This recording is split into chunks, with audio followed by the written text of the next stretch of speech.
السلام علیکم ورحمۃ اللہ وبرکاتہ۔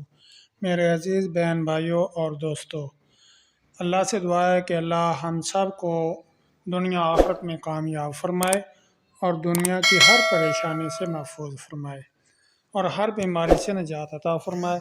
تو آج کا وظیفہ لا علاج بیماریوں کے لیے وظیفہ ہے اور بہت ہی آزمودہ وظیفہ ہے۔ بزرگوں صالحین نے یہ بتلایا ہوا ہے کہ جمعے والے دن جمعے کی نماز سے پہلے 7 مرتبہ سورۃ الکہف جو 15ویں سپارے سے شروع ہوتی ہے اور 16 پارے کے پہلے پاؤ پہ ہی ختم ہو جاتی ہے، اس کو 7 دفعہ پڑھنا ہے اور پڑھ کر مریض کے لیے دعا کرنی ہے۔ مریض اگر خود نہیں پڑھ سکتا تو آپ نے بہن بھائیوں کو یا عزیز و اقارب رشتہ داروں کو بلا کر یہ سورہ پڑھے۔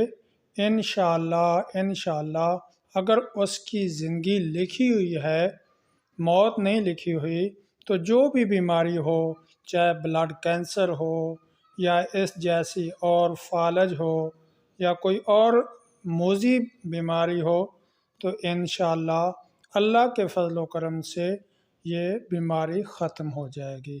بہت ہی لاجواب وظیفہ ہے۔ ویسے بھی جمعے والے دن سورہ کہف پڑھنا بہت زیادہ فضیلت والی بات ہے۔